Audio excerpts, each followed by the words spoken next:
Okay, चलिए ध्यान देते हैं, हमें फोकस करेंगे शिया और सुन्नी का जो डिबेट है उसके बारे में जान लेते हैं, ठीक है।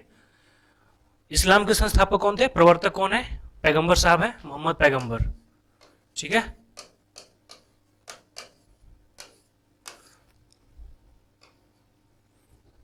कौन है, पैगंबर।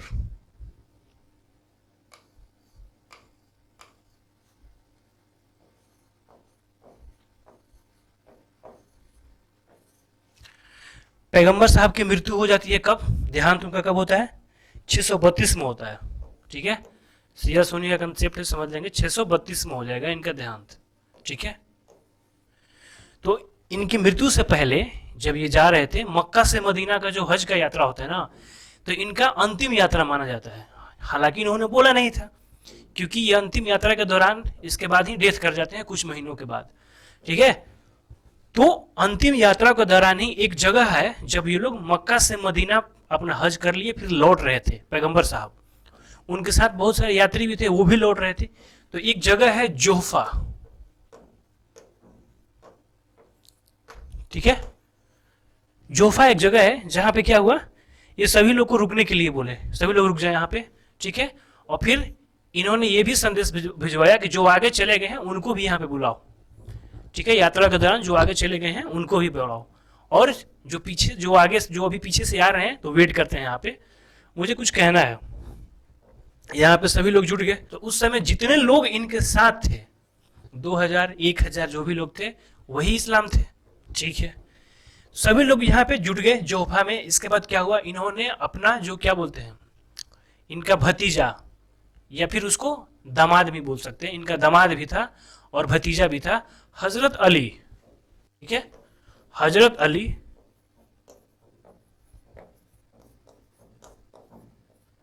हजरत अली को यहाँ पे पता है, जोहफा में ही एक मंच बनता है, ठीक है। मंच पे ये खड़े हो जाते हैं, हजरत अली को गोद में उठा के बोलते हैं कि ये हम जितने लोगों के मौला हैं, ठीक है, हम जितने लोगों का मौला है, ये अली उसी का मौला भी है, ये उसका भी मौला है, ठीक है। हम जितने लोगों के मौला है, पैगंबर ने बोला अली भी उतने लोगों का मौला है, ठीक है। ये बात इन्होंने बोल दिया, सब लोगों ने सुन लिया। इसके बाद यहाँ से सभी लोग चले आते हैं और कुछ दिनों के बाद ही क्या होता है, इनकी मृत्यु हो जाती है, ठीक है। अब जैसे ही मृत्यु होती है, ठीक है, इसके बाद क्या होता है,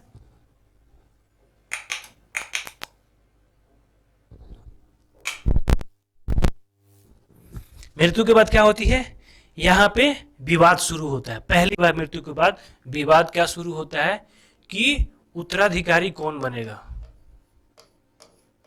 ठीक है, उत्तराधिकारी कौन बनेगा, ठीक है। एक तरफ लोगों ने कहा कि हजरत अली, क्योंकि उस दिन जो गोद में उठा के बोले थे तो उन्होंने हजरत अली को ही बोला था।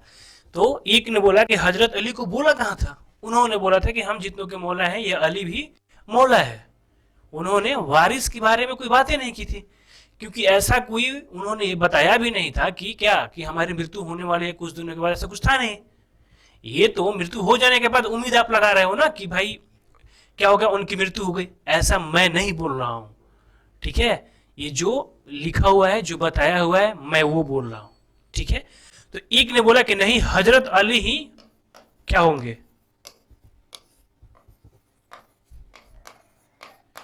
अब इनके उत्तराधिकारी होंगे। मतलब कि पैगंबर की बातों को, पैगंबर के बाद कोई दूसरा नहीं होगा। पैगंबर जो थे अंतिम संदेश वाहक थे अल्लाह के, इसके बाद कोई दूसरा पैगंबर नहीं आएगा, इस्लाम में ऐसा बोला गया है, ठीक है। अब जो होंगे पैगंबर के ही जो होंगे, रास्ते पे बताने के लिए जो चलने वाले लोग होंगे वही होंगे, ठीक है ना। दूसरा ने क्या बोला कि वारिस तो थे नहीं, उन्होंने वारिस की कोई घोषणा नहीं की थी, इसीलिए जो सबसे योग्य व्यक्ति अभी है उसी को चुना जाएगा, ठीक है। तो उसमें एक ने चुना अबू बकर, ठीक है, अबू बकर, ठीक है। अब अबू बकर जो थे इनके ससुर थे, पैगंबर के ये ससुर थे, ठीक है। अब अबू बकर को चुना गया क्या, मेरिट के आधार पे, ठीक है। ऐसे मेरिटोरियस ये भी थे, लेकिन इन लोगों को कहा था कि सबसे ज्यादा योग्य यही है, ठीक है। तो इन लोगों ने क्या कहा, अबू बकर वाले ने, कि हम लोग का पंथ, हम लोग जो मानेंगे पैगंबर का जो कहा हुआ बात है या फिर जो भी बोल के गए हैं, हम लोग उस पंथ पे चलेंगे, उन्हीं की बातों पे चलेंगे। तो इनको क्या बोला गया, ये लोग अपने आप को बोले सुन्ना या सुन्नी बोले, कि पैगंबर के कथनों पे जो सुन के हम चलने वाले हैं उनको सुने। और इनको क्या बोला गया, इन्होंने अपने आप को क्या बुलाया, शिया। ठीक है, इन्होंने क्या बुलाया अपने आप को, शिया बोला। अब यहां तक सब ठीक था, कोई यहीं से अब डिफरेंस शुरू होता है, यहां तक सब कुछ सही है, यहां तक कोई दिक्कत नहीं है, हजरत अली को सब लोग मान रहे हैं, कोई दिक्कत नहीं है। सब दिक्कत शुरू होता है यहां से।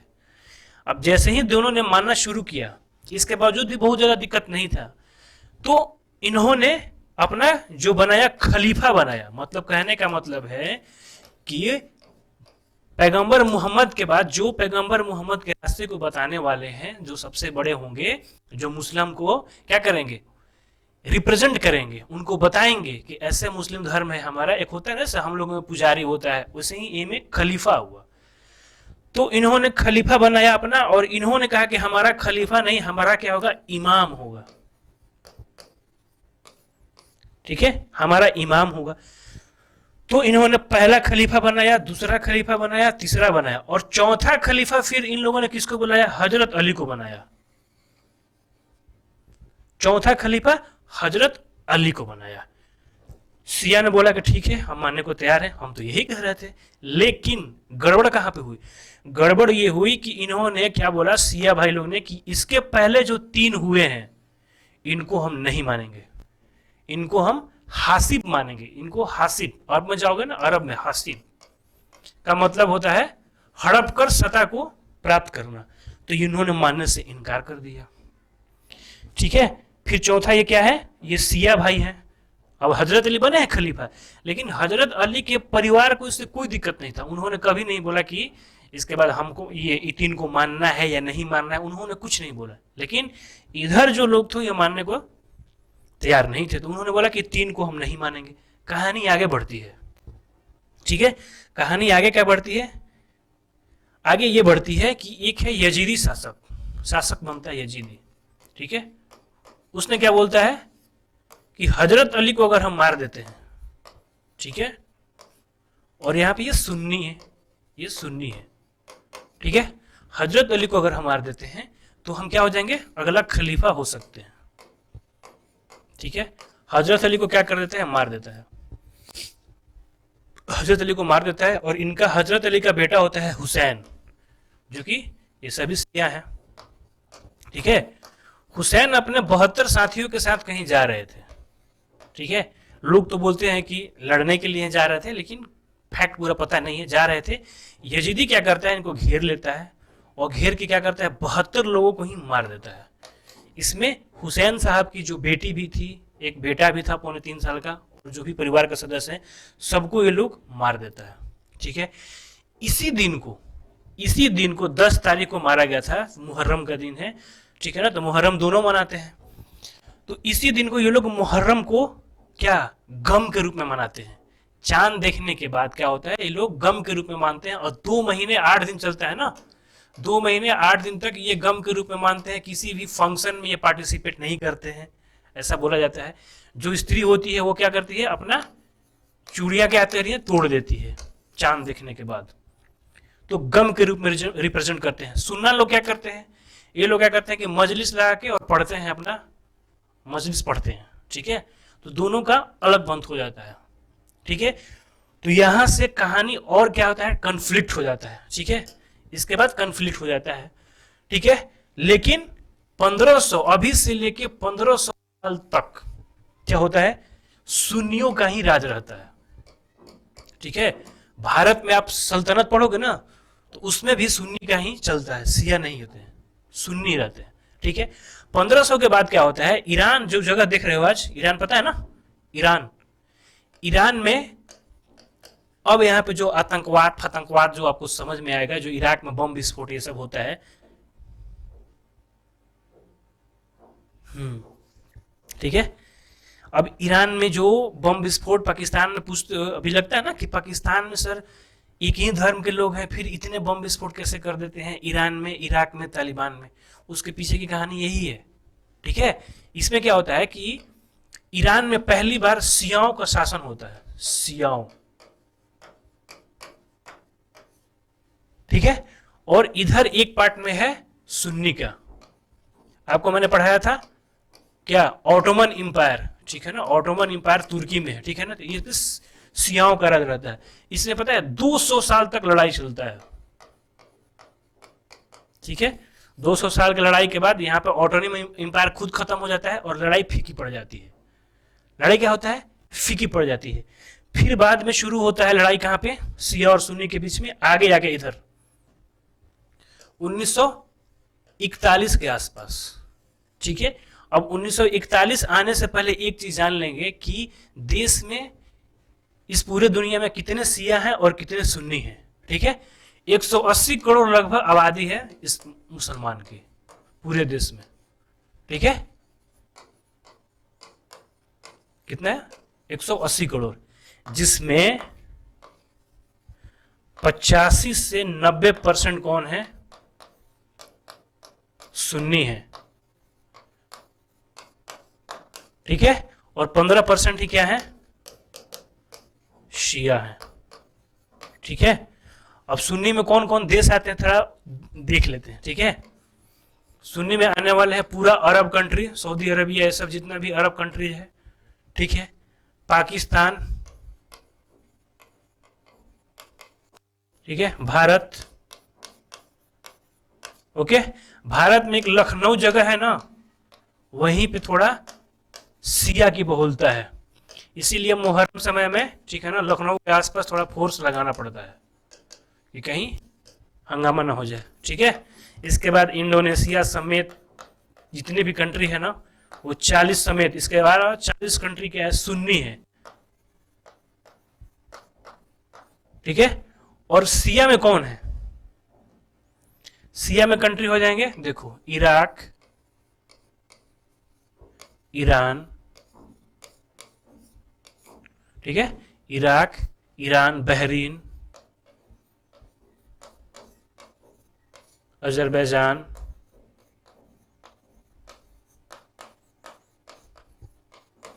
लेकिन सबका नेता कौन है, ईरान ही है। ठीक है, अभी तक तो सब चल रहा था सही, लेकिन ईरान में ही क्या होता है 1941 में, ठीक है, एक शिया शासक बनते हैं, शाह मीर नाम रहता है। ठीक है, लेकिन इन पे आरोप लगता है कि ये अमेरिका का पिट्ठू है। अमेरिका किसको सपोर्ट करता है, अमेरिका सुन्नियों को सपोर्ट करता है। सुन्नी से उसका मतलब नहीं है, अमेरिका जिस कंट्री, अपने इच्छा के लिए जिस कंट्री को सपोर्ट करता है, उसमें सुन्नी की बहुलता है। तो शियाओं ने क्या किया दिया, बोला कि ये सुन्नी को सपोर्ट कर रहे हैं, तो इसलिए शियाओं ने ही यहीं पे ईरान में ही इस शासक को बोला, जो शाह शासक बना है, वहीं का एक धर्म गुरु थे, बोला कि ये अमेरिका का पिट्ठू है। ठीक है, जो धर्म गुरु थे। ठीक है, इनको क्या किया, इनको क्या किया, देश से निकलवा दिया, भागो यहां से, देश से निकलवा दिया। और सही में लग रहा था कि अमेरिका का पिट्ठू है।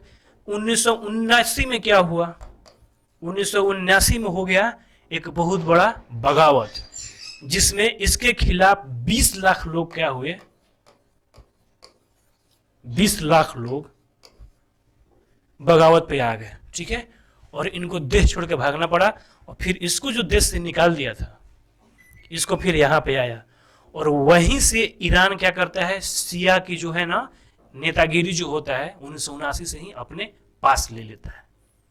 ठीक है, इससे क्या होगा, इससे क्या होगा कि ईरान शिया, ठीक है, और इसके बाद इराक शिया।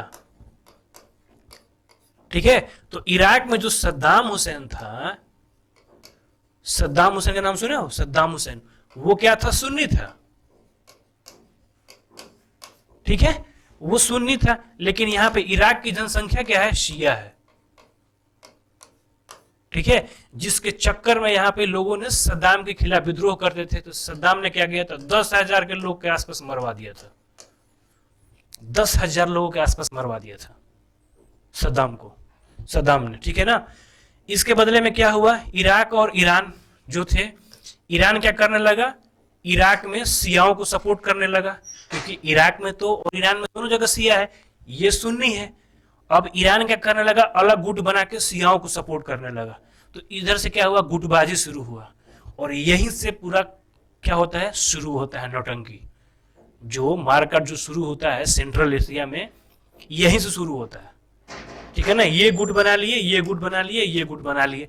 इधर से क्या किया, सऊदी अरब जो है, अरब अभी सबसे मजबूत यही है, ये सुन्नियों को सपोर्ट करने लगा। तो इराक का अरब से नहीं बनता है, ठीक है, इराक का अरब से नहीं बनता है। ओके, इसी में क्या हुआ, अलकायदा जो नाम सुने हो आप, अलकायदा,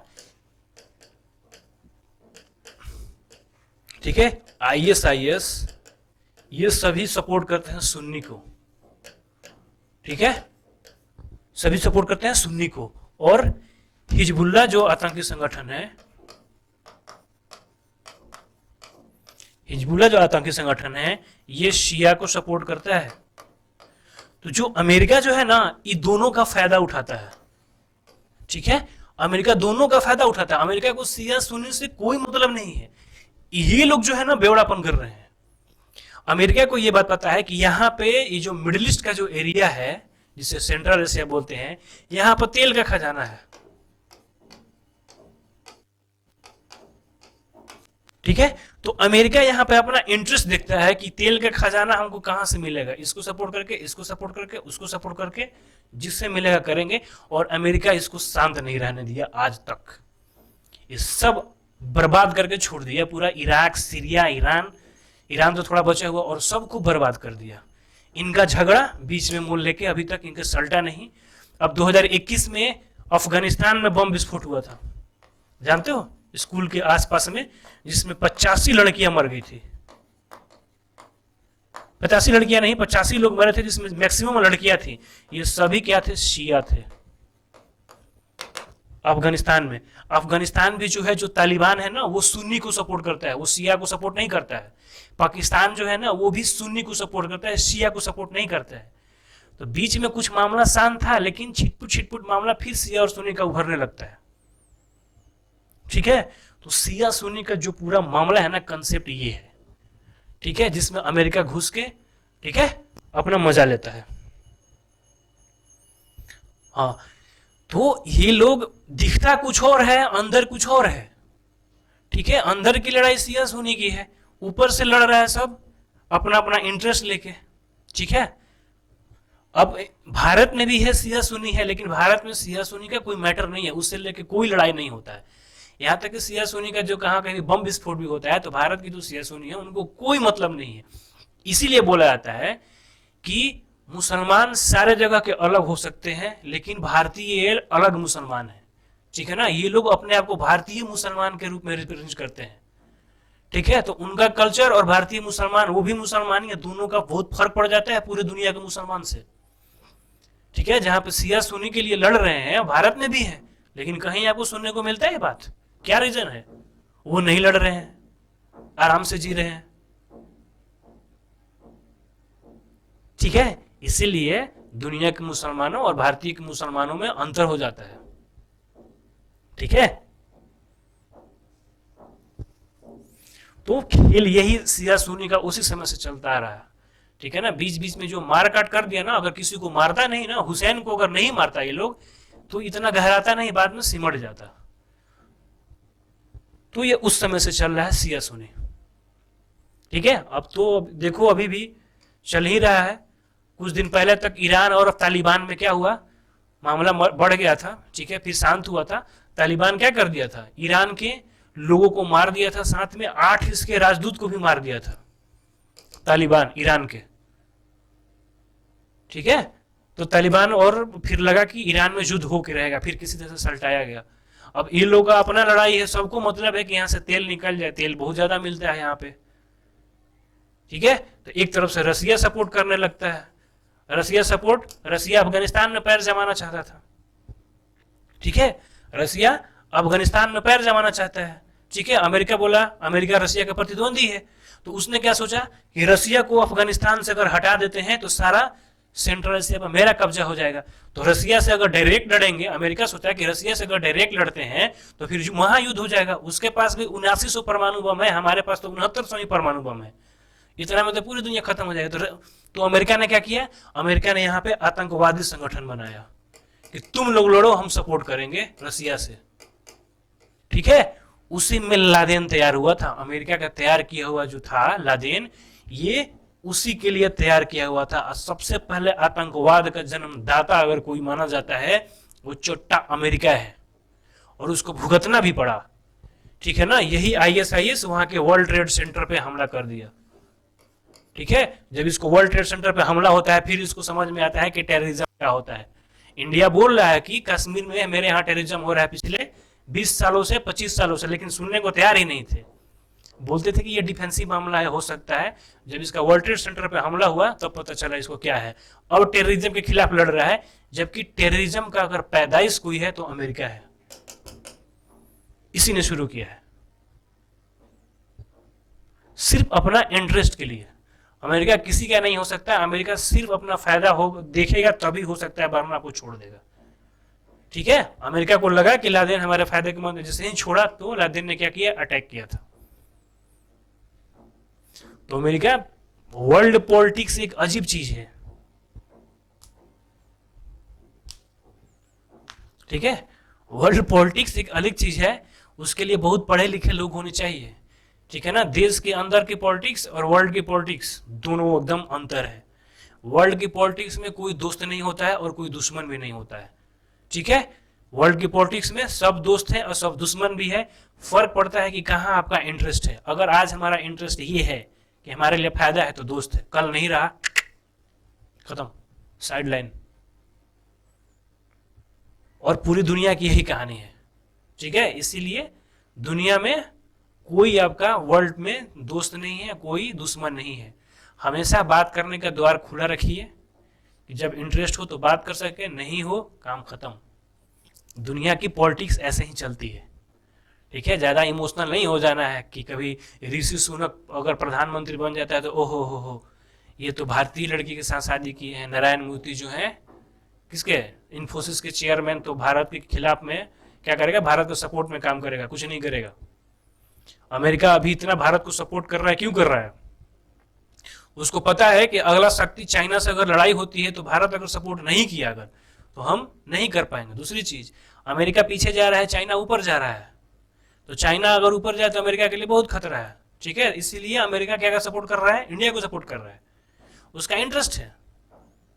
आज तक वो किसको सपोर्ट कर रहा था, पाकिस्तान को सपोर्ट कर रहा था, क्योंकि उसका पाकिस्तान में इंटरेस्ट था।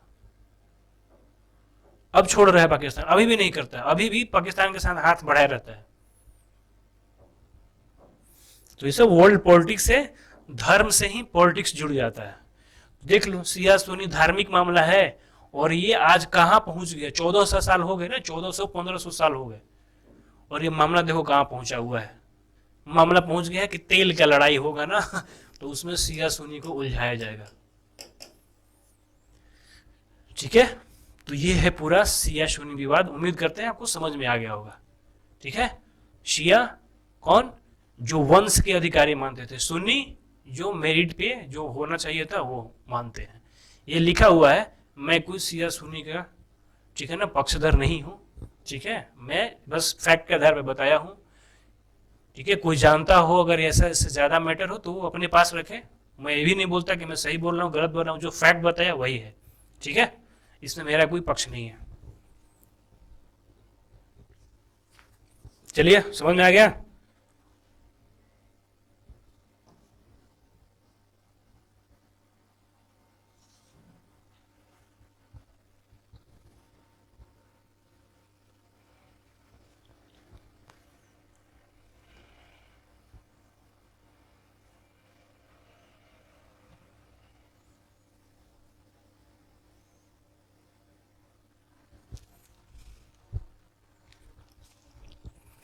नेक्स्ट टॉपिक है अकबर के बारे में। हम लोगों ने चर्चा कर लिया था इनके बारे में, ठीक है।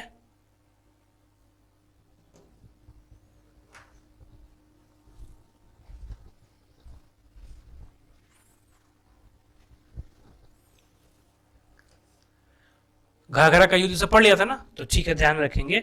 जब मुगल साम्राज्य की शुरू होती है, मुगल साम्राज्य का संस्थापक बाबर, बाबर जब शुरू किया है तो बाबर 1530 तक, देखो भारत ये पूरा है यहां से यहां तक, ठीक है।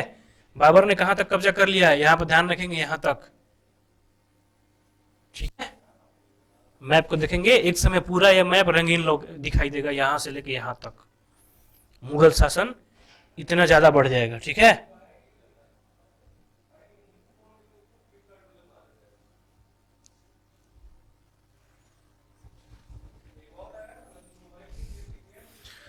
सुन्नी लोग मातम नहीं मनाते हैं, शिया लोग मातम मनाते हैं, दोनों लोग मातम मनाते हैं, लेकिन शिया ज्यादा मनाते हैं, ठीक है। क्योंकि उनका जो शिया जिसको मानते थे, हुसैन जो मानते थे ना, हुसैन हजरत अली के बेटा, उसको मार दिया था ये लोगों ने 72 साथियों के साथ, उसको मातम के रूप में मनाते हैं।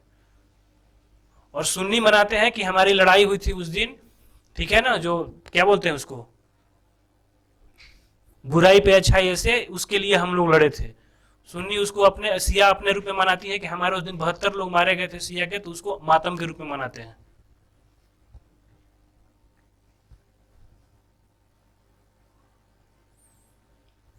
धर्म एक ऐसी चीज है कि अगर दिमाग में बैठ जाए ना, तो वो आपका लॉजिक शक्ति खत्म कर देता है। अगर दुनिया में सबको बुद्धू बनाना है ना, तो धार्मिक एक ऐसी चीज है जिसे बनाया जा सकता है।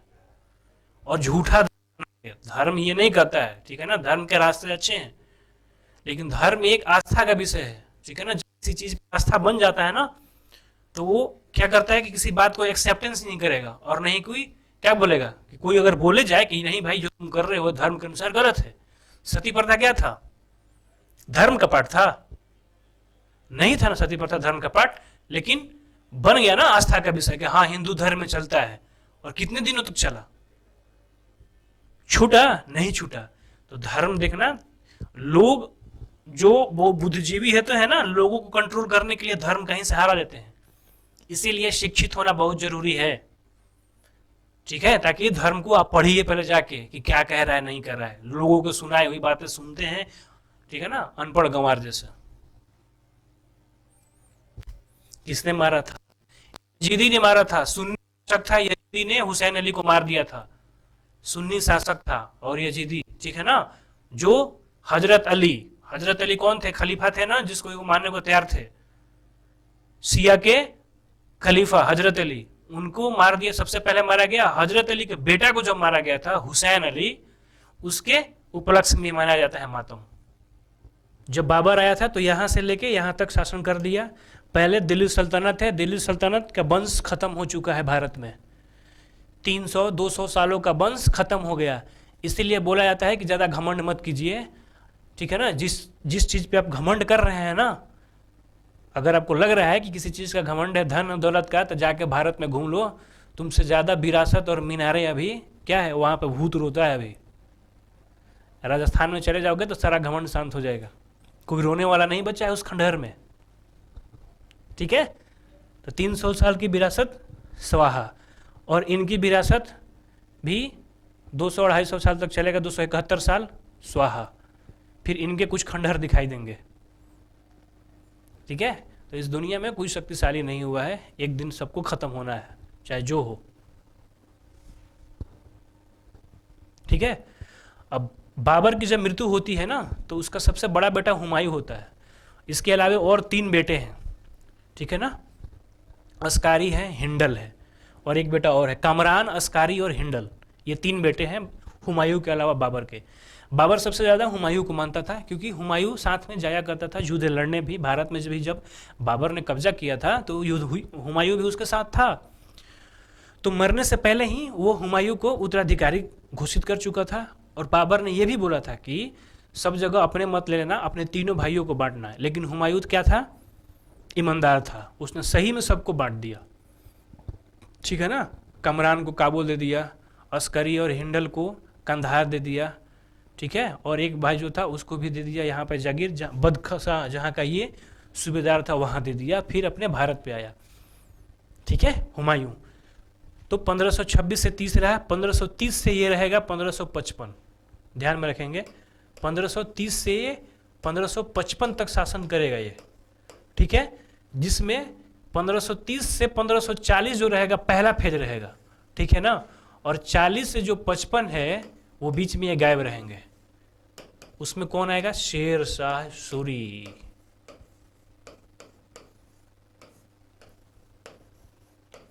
ठीक है ना, 1540 में हुमायूं को हरा देता है कनौज के युद्ध में, ठीक है। इसके बाद ये देश छोड़ के भाग जाते हैं, ठीक है ना। 15 साल तक शेर शाह सूरी शासन करता है दिल्ली पे।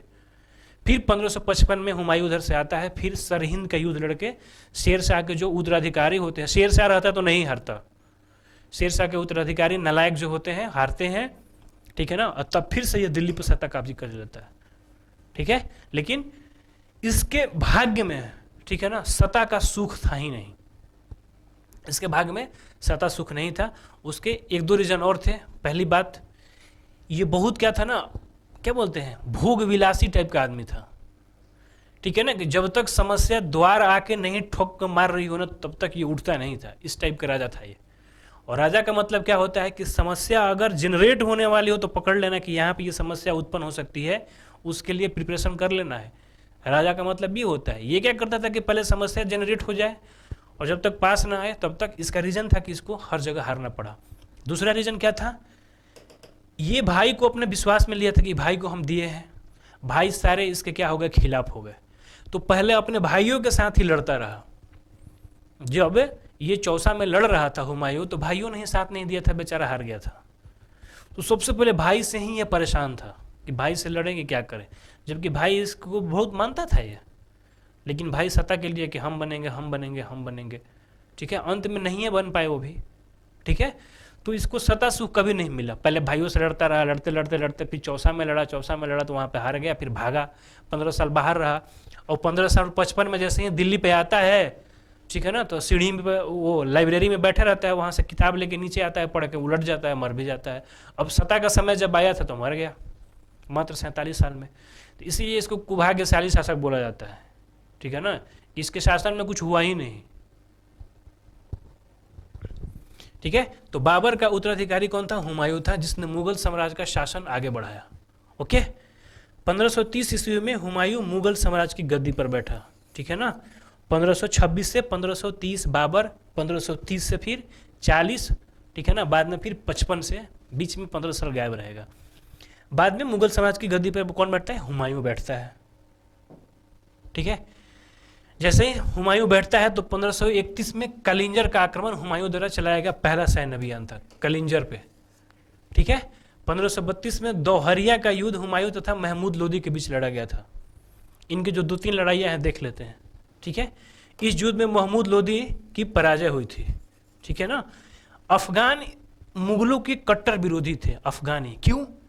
क्योंकि बाबर ही ना अफगानियों को कौन हराया था? इब्राहिम लोदी। लोदी वंश क्या था? अफगान था ना, और इब्राहिम लोदी को बाबर ने हराया था, इसीलिए अफगानी इनके कट्टर विरोधी थे, ठीक है। इसीलिए पानीपत की भी लड़ाई में देखना, महमूद लोदी राणा संगा को क्या किया था? साथ दिया था कि हम हटाते हैं इसको। यहाँ पे फिर कलिंजर के यहाँ पे जो लड़ाई होता है दोहरिया का, उसमें महमूद लोदी का लड़ाई होता है, ठीक है। फिर चुनार के किले पे आक्रमण 1532 में ही किया तथा चुनार के किले को उसकी सेना ने घेर लिया, लेकिन चुनार का किला क्या हुआ था? इनको मिला नहीं था, घेरे रहे, ठीक है। किला किसके संरक्षण में था? शेर शाह। तो इंपॉर्टेंट 2-3 लड़ाइयाँ हैं इनकी, ठीक है ना, हुमायूं द्वारा चलाया गया यही है, ठीक है। इससे ज़्यादा पूछता नहीं है इसमें। शेर खान ने हुमायूं से समझौता कर लिया और हुमायूं की अधीनता स्वीकार कर ली। शेर शाह जो क्या था, कलिंजर पर जब आक्रमण किया समझौता कर लिया, जान के समझौता कर लिया, शेर ये मान भी गए, और फिर बाद में देखना क्या करेगा। 1539 ईस्वी में चौसा का युद्ध हुमायूं तथा शेर खां की सेना के बीच में फिर से हो गया। चौसा कहाँ पे है?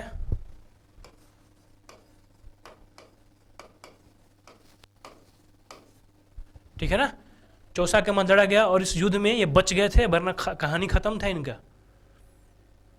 चौसा के युद्ध में ये बच गए, वरना हुमायूं कहानी खत्म था, ठीक है। तो बक्सर के युद्ध में क्या, चौसा के मैदान में लड़ाई हुआ। इस लड़ाई में जब ये हार गए ना, तो एक नाविक था या मछुआरा था, इनको बचा लिया था, ठीक है, और गंगा नदी जल्दी से पार करा के इनको बचा लिया था। उसी की खुशी में एक दिन के लिए 24 घंटे के लिए इस नाविक को क्या किया था, 24 घंटे के लिए हुमायूं ने दिल्ली का बादशाह घोषित किया था, क्योंकि उसने उसकी जान बचाई थी। दिल्ली का बादशाह घोषित किया था। ठीक है, इस युद्ध में हुमायूं की हार हुई। इस युद्ध में हुमायूं ने भागकर अपनी जान बचाई थी, भागना पड़ा था। ठीक है, चौसा के युद्ध में सफलता के बाद शेर खां, ध्यान में रखेंगे, पहले इसका नाम शेर खां था, बाद में इसकी शेर शाह की उपाधि। चौसा की लड़ाई में जैसे ही इनको हराता है तो शेर खां नहीं, शेर शाह की उपाधि का धारण करता है। शेर खां इसका नाम क्यों रहता है? शेर खां इसका नाम इसलिए रहता है कि जब ये किसी राजा के दरबार में रहता है, सेनापति रहता है, ठीक है, तो बरखा लोहानी या बरखत लोहानी, अभी हम पढ़ेंगे शेर खां इसके बारे में।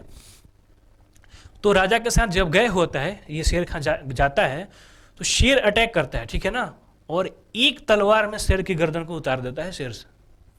उसी समय इसका नाम देता है शेर खां। ठीक है, एक तलवार में ही गर्दन उतार देता है तो शेर खां हो जाता है। और चौसा के युद्ध के बाद शेर शाह की उपाधि धारण की थी, ध्यान में रखेंगे, ये इंपॉर्टेंट है, इसी को ध्यान में रखेंगे। चौसा का युद्ध कब हुआ था ये ध्यान में रखेंगे, 1539 में चौसा का युद्ध हुआ था। ठीक है जी, 1540 ईस्वी में बिलग्राम की लड़ाई, इसको कन्नौज भी बोला जाता है, कन्नौज की लड़ाई। फिर होता है, बाद में हुमायूं फिर आता है इसको हराने के लिए शेर शाह के बीच, और शेर शाह क्या करता है, फिर इनको हरा देता है। पहले तो शेर शाह इनको थका देता है, पहले लड़ता ही नहीं है, भागते रहता है। ठीक है, जब पूरी सेना इनकी थक जाती है तब अटैक कर देता है। ठीक है, और अटैक करके इनको हरा देता है। यहाँ से ही फिर भाग ही जाते हैं दिल्ली छोड़ के, निर्वासन 15 साल उधर ही भागे रहते हैं। ठीक है, 15 साल तक। बिलग्राम की लड़ाई में क्या हुआ, इनकी पराजय हुई। तो 1539 में चौसा, 1540 में बिलग्राम या कन्नौज की लड़ाई पूछा गया है, ध्यान में रखेंगे।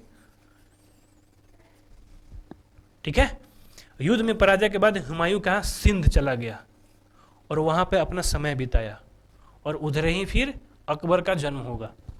ठीक है, हुमायूं ने हमीदा बेगम से 29 अगस्त 1541 की शादी हुई। एक वहां के आध्यात्मिक गुरु थे, उनकी बेटी से क्या है, हमीदा बेगम से हुमायूं की शादी हो जाती है, और 1542 में अकबर का जन्म वही होता है।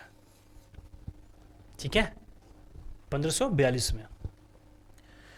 फिर मछुआरा का युद्ध हुमायूं तथा अफगान सरदार नसीब खां के बीच में हुआ, जिसने हुमायूं विजय हुआ। इसके बाद फिर अब वहां से तैयारी करता है कि लड़ेंगे, तो पहले मछुआरा का युद्ध लड़ा, इसमें सबसे पहले अफगान को हरा देता है। ठीक है, अंत में ये ध्यान में रखना, किस युद्ध के तहत ये 1555 में क्या किया, फिर से दिल्ली पे कब्जा कर लिया। 15 साल के बाद एक मछुआरा का युद्ध याद रखना, जिसमें अफगान को हराया था, और सरहिंद का युद्ध हुआ था 1555 में। ठीक है ना, अफगान तथा मुगल सेना के बीच, और इसमें मुगल जीत के फिर दिल्ली पे फिर से शासन में आ जाता है। बीच में 15 साल मुगल गायब रहता है। ठीक है, इसी युद्ध के परिणाम स्वरूप 23 जुलाई वर्ष 1555 को हुमायूं पुनः दिल्ली के तख्ते पर फिर से बैठ जाता है 15 साल बाद। ठीक है, हुमायूं नमा क्या है, इसकी जीवनी है, इसकी बहन लिखी थी गुलबदन बेगम। पूछा जाता है कि हुमायूं नामा के रचनाकार कौन है? कौन है हुमायूं नामा के रचनाकार? गुलबदन बेगम। कौन है? गुलबदन बेगम। 1556 में बेचारा अब शासक बनता है। अब सोचे कि अब शासक बन गए हैं, अब राजा की तरफ रहेंगे। 15 साल बाद बने हुए हैं, तब तक ले दिन पना पुस्तकालय के सीढ़ी पर से उलट जाता है, उलट के फिर घुलट जाता है, और 3 दिन बाद फिर मर जाता है। ठीक है, ये है हुमायूं टॉम्ब। ठीक है, ये जो है ना ताजमहल का नक्शा है, डुप्लीकेट ताजमहल बोला जाता है इसे। ठीक है ना, बाद में फिर ताजमहल बनाया जाएगा इसी नक्शे पे। ठीक है ना, तो ये हुमायूं का टॉम्ब है। बहादुर शाह जफर 1857 की लड़ाई में यही आके छुपे हुए थे। ठीक है, तो हुमायूं का मकबरा दिल्ली में स्थित है। ठीक है ना, जिसे उसे पत्नी हमीदा बानो बेगम ने बनवाया था। हुमायूं का मकबरा दिल्ली में है। ध्यान में रखना, हर मुगल शासक की रचना पढ़ लेना कि उसकी बाद में उसके आत्मजीवनी को खुद लिखा है या किसने लिखा है, और उसका मकबरा कहाँ है, ये ध्यान में रखना। उसने कुछ और काम किए हुए हैं, कोई मीनार वीनार बनाया है, उसको ध्यान में रखना है, यही पूछा जाता है। ठीक है, तो 1556 में दिन पना की सीढ़ियों से इसकी मृत्यु हो जाती है। हुमायूं का मकबरा कहाँ है? दिल्ली में है। किसने बनाया था? इसकी पत्नी। और हुमायूं नामा किसने लिखा है? गुलबदन बेगम। इंपॉर्टेंट चीज़ है, ध्यान रखना, 5-6 चीज़ें इंपॉर्टेंट है इसमें। ठीक है, चलिए इसके बाद ये तो बहुत बड़ा है अकबर भाई साहब, इसकी चर्चा हम कल करेंगे।